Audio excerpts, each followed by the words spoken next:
Hey everyone, thanks for tuning in, and in this video we're going to talk about one of the more fun facts about high school and the US system overall that not only applies to high school, it can be through middle school all the way through community college and college. And I felt like it was an important thing to mention because it is one of those things that, just like with clubs, just like with sports teams, and you joining them, there is a benefit to not only knowing about this, but also being part of it and participating towards it. And it's nothing but these dances or the celebrations that the school throws out that is kind of outside the ordinary schedule, and students have to purchase the tickets in order to attend. I personally never attended to 99% of them, and I regret it when I did towards my senior year when it was the very last dance. And again, I just wish that I knew about them as much as I know now, and somebody would have notified me and pushed me to participate in those. Alright, so let's talk about what are the dances, and then how does the system work, and then what are the advantages, what are the disadvantages, the negative factors that exist within those dances, and what is the hierarchy. Not every dance is within the same level, and some have specific traditions that you as a student or your kids have to go with, or some that are way more casual and you can just show up pretty much the way you show up to school. So we're going to talk about their hierarchy, the way you dress up, and what are the traditions usually, like asking the girls what it comes with it, and then how it is really when you are attending them. Because again, all of those was brand new to me as an immigrant, and that was, I think, one of the main factors that I didn't participate to many of them. And I kind of was at a disadvantage because I didn't know much about them. So again, just like with any of these videos, the main factor that we are talking about this, it's because it applies to different levels of the educational system, and even one can argue that when you even graduate and start working or become more independent, not enrolled in the educational system anymore, you will still have these criteria that you can take away from attending these dances in order to apply when you're going out or trying to ask out the person that you're attracted to. I'm not gonna say boy or girl because it can be different for every gender. And now, let's talk about how they work. Just like with sports teams and the clubs, usually you will hear the announcement about the dances that come up in either way that your high school or the school that you attend kind of puts them out. Is it via the radio that they usually have announcements in every morning? Is it via the newspaper that they usually put out the announcements, or it's online via those emails that have the bulletins and send out the news? So they basically have an announcement saying the dance is coming up, and usually you will have like a dance for every season, or you will have a dance for every month. Alright, and then again, it can have a different hierarchy, and you can have more dances like these regular dances at the lower hierarchy throughout a school year versus having like less of those higher hierarchy ones within that school year or the semester. And if I haven't hint on it already, these things are not just for elementary school, the middle school and high school. It also applies to the college, although the extent of it will be less, and then it will be more serious again, because when you're attending college, the assumption is that you're becoming more mature and the expectations from you raises. Now let's talk about how it is usually. So again, we have the announcements, and then you have the ability to purchase the tickets ahead of time for cheaper price, or buy them at the door for a little bit more expensive than you would have if you would have purchased them before. So it's not a big deal, or it wasn't, at least in my time. Nowadays everything has been inflated so much that I can really say how much the difference it is. But at the time when I attended high school or middle school or even college, the difference was like $4 to $3. So a regular dance was like $6 to $8. But then if you wanted to purchase them at the door, then you had to pay like $10 to $12. So we're talking about a couple bucks here.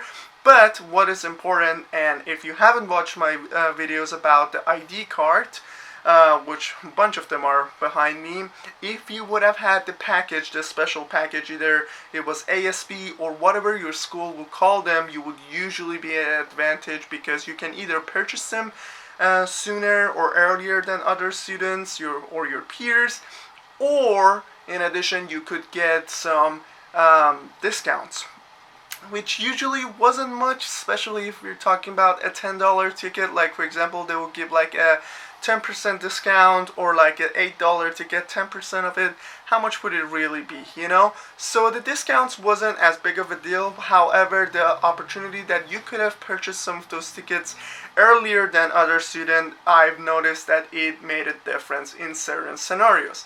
Now let's talk about one very little factor which I kind of find out about towards the end of my senior year, and it's that you can literally bring a friend or your girlfriend, boyfriend from this other school if they're not attending the same school as you, with a guest pass and some sort of paperwork that basically make them responsible if something happens during those dances, and they are part of it. But it is possible, and in majority of cases it's just that there is a boyfriend and a girlfriend and that they've been in a relationship for so long, and then one of them moves. So again, if you haven't watched my videos about the high schools and the system of it, when you have a certain zip code or area code, you have to go within a certain school. So it might be the case that they've been in a relationship for so long and one of them have moved and now they have to attend a different school. Now when there is those dances going on, they want to have their partner there, so they just sign a waiver or whatever paperwork that is required and get them in. So it is possible. Now let's get back to how everything starts again. You have announcements, you have purchasing tickets, and you have the ability to bring whoever you want if you pay for them and they sign the waiver. And then it comes to the dance. Now what happens is that usually you have a dance floor that has been set up by certain clubs of your school. Now that's that. You have your DJ, you have people that taking care of the lighting. And then outside of the dance floor, you usually have the activities that are more for those people who are not in the mood or not gravitated towards dancing. That is like set up outside or again around the dancing area, something that doesn't interrupt the dancing or those who are interested in dancing. And the activities are actually fun, depending on how serious or how important are those dances and how much money they're charging you. The more activities and the more fun activities, I should say, the school or the club would offer. Now it can be something as little or as practical as foosball, frisbee, or like this trampoline, or it can be more fancy one, I guess we have to say. Alright, so you always have the opportunity to play or you can dance all the way. It's really up to you. Now let's get into the culture of dancing, because that was one of the shocking factors for me. I literally had this assumption that the dancing is going to be something like you see in the Hollywood movies, like everybody's like a circle, they're dancing, some people break dance and get in the middle and do some funny stuff, and everybody like claps or encourages them. However, that wasn't really the case, at least for 85% of the time that the dance was going around. And it's important to mention what I'm talking about is right now about the dances, these regular dances that are thrown out every month or every season. So you have at least a couple of them. The tickets are cheaper. There's no real dress code. You just have to level it up a little bit than what you show up at a regular school day. Alright, so at those things, it was just what I was explaining. you would see the culture when it comes to dancing. 85% of the time, it's a guy asking a girl if they want to dance, literally in the dance floor, or maybe 2 to 3 seconds before that. Of course, if they don't have a boyfriend or girlfriend present at the dance, you would ask them, and then what happens is that it's the guy's front and the girl's back, and then they start dancing. I'm not gonna get into more details. You can kind of figure it out from this point. And of course, the more girls that you dance with, or the hotter ones that you dance with, you will consider as a baller or the cool guy. That was very shocking to me, again, because I had that presumption from all these Hollywood movies. But it's important to notice that there were certain groups that they just didn't want to dance. Like, there was that girl who had a boyfriend who just wanted to dance by herself because the boyfriend wasn't present. Or like there were these groups that they were just not into this culture. Like they had a circle and everybody was dancing, face to face. Basically, it was a circle. Everybody was dancing, and sometimes one would get in the middle. And yeah, so you could see all sorts of dancing. But that was the main subject that kind of surprised me again. Now, let's talk about the hierarchy. So, everything that we talked about so far, although is the base for all these different levels of dances that take place in high school or college, but it's really important to notice that, again, with the hierarchy that is associated with them, everything can change. Now, if we're putting the regular dances, these monthly dances, these seasonal dances at the very bottom, again, nothing about them is special. You show up with something nice but not too fancy, and then the tickets are pretty cheap. You're not really getting a brunch or a dinner, but you're getting some sort of a snack, alright? It's at that very lower level of dances.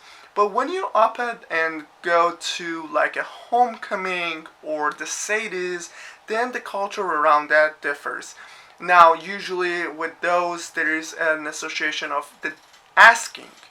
Alright, so the asking is like the guys usually, especially if we're talking about the homecoming, they have to basically buy flowers or like put together a placard or something like a board and then go and ask the girl. However, if we're talking about the Sadies, that can flip.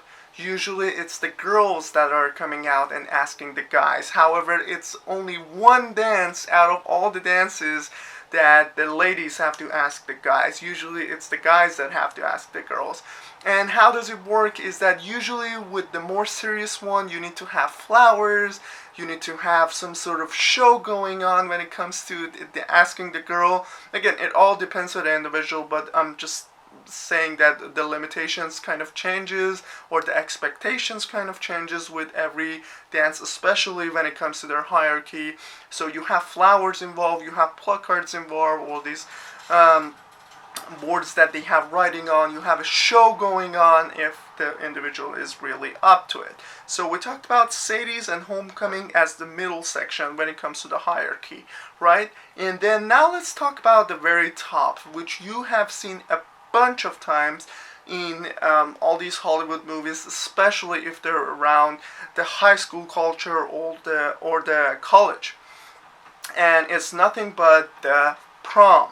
Now, when it comes to the prom, everything changes, and that's why a lot of people are put at disadvantage when it comes to prom. Let's talk about the culture a little bit, and then I will get into what are the disadvantages or how this culture can put certain people at a disadvantage when it comes to prom specifically. We should start with the tickets and how expensive they are. They are literally 20 to 30 times more expensive than a regular dance ticket. Okay, so when we're talking about a regular dance ticket being at $10, usually the prom ticket was, at least in my time, was $220 to $260. Now, I remember when I get to senior year, they were around $300, but that just shows you how different it is when it comes to the ticket prices, which is one of the main indication of some people cannot pay them. some people cannot pay that price, and it will immediately put them at that minority group that they have to basically be separated or not participate in this amazing ceremony. All right, so the ticket exponentially changes in amount or the value. Now, the second thing that changes is the dress.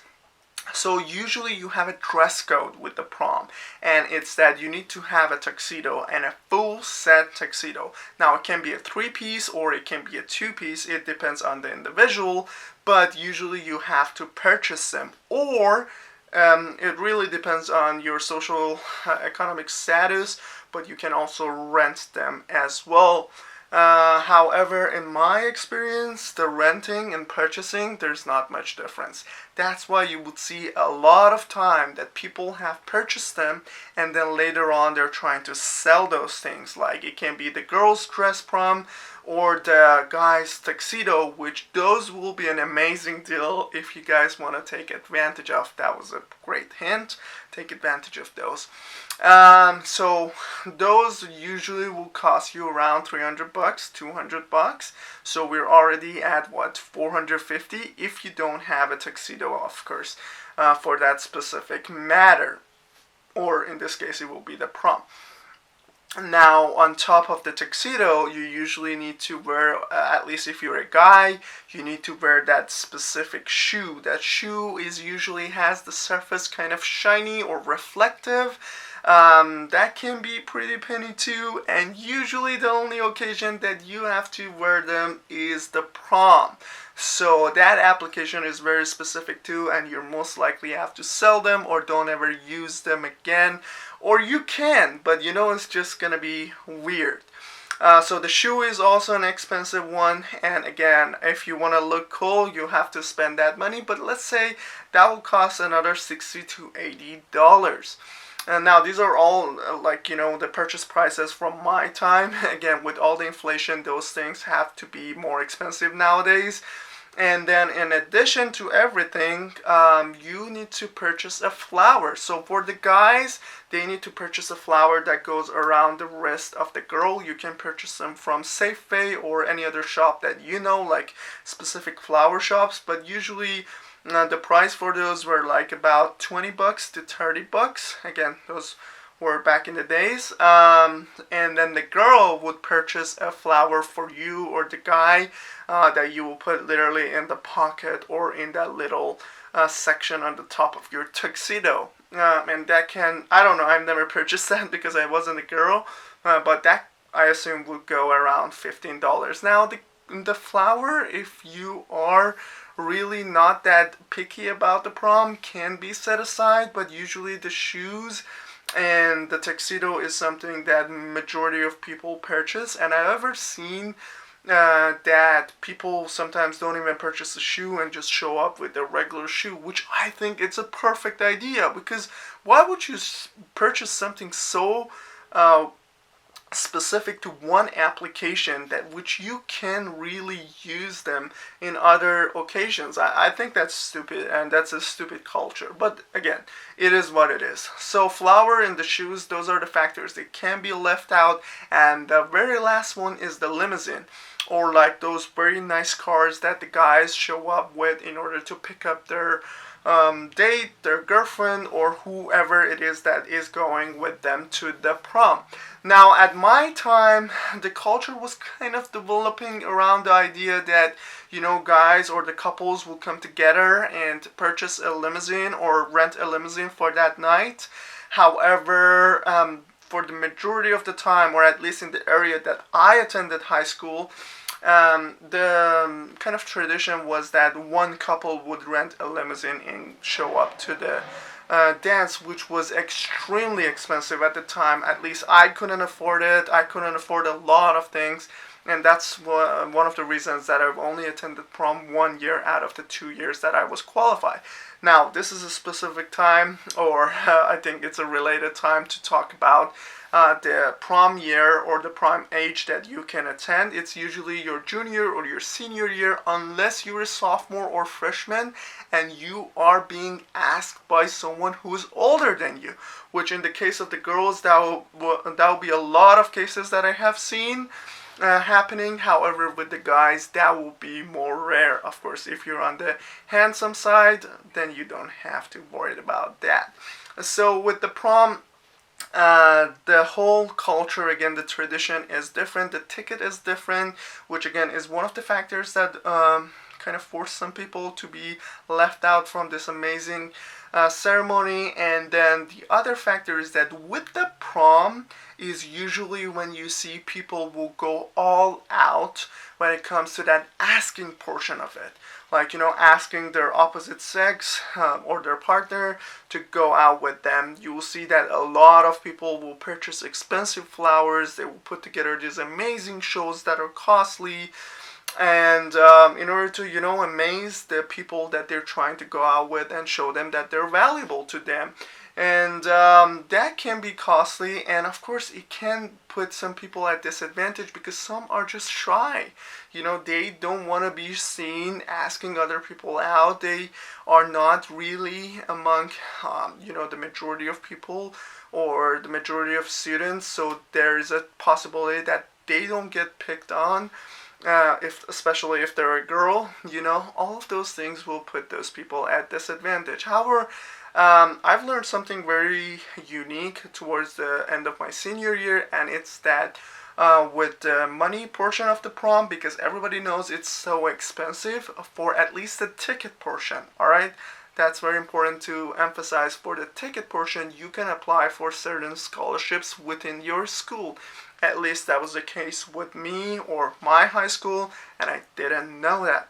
Now, again, with these dances, you have the ability to make friends, especially if you're attending them from your freshman year, and you're like attending them pretty much every one of them, or at least the first couple of them, because you have the ability to make friends with also the same people who are new in the school and trying to make friends.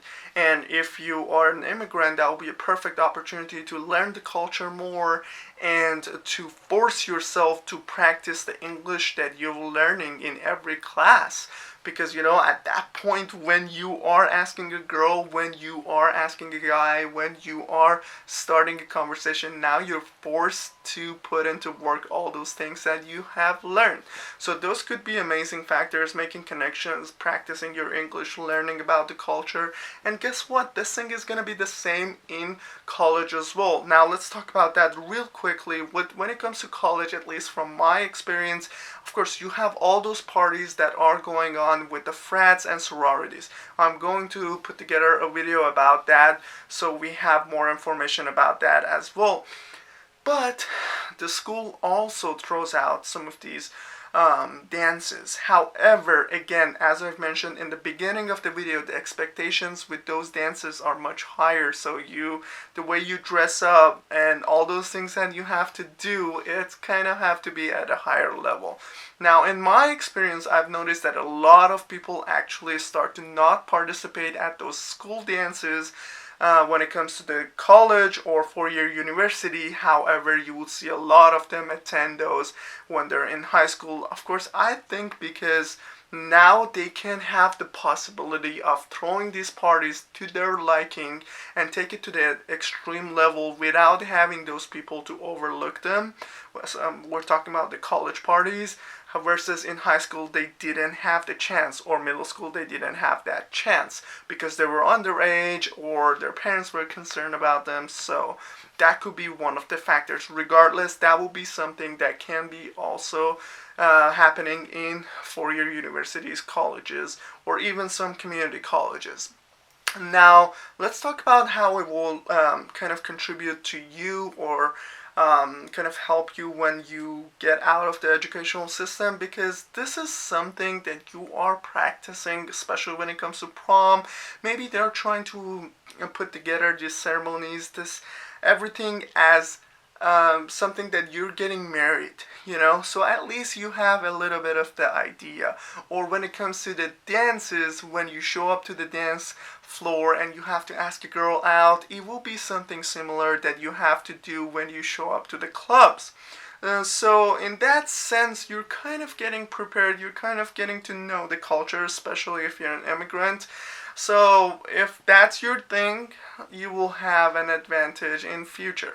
Again, the reason I wanted to share with you these factors about the dances and their hierarchy and everything about them in this video is to at least educate you about the system, because as I've mentioned in many of my videos, is if you know the system, you have the ability, if you want to go all out and take the full advantage of it and put yourself at the top. But also, when you know the system, at least you are not at a disadvantage. Alright? So that was the main goal of this video, as with any other videos, for immigrants, for those unprivileged students who were born here in the US and don't have that much information, nor have people who have attended into higher school levels or even did well in school. So hopefully that will help you, and if you're a parent watching this, hope you enjoyed it. Alright, until next video, hope you have a good night or a day whenever you're watching this, and peace.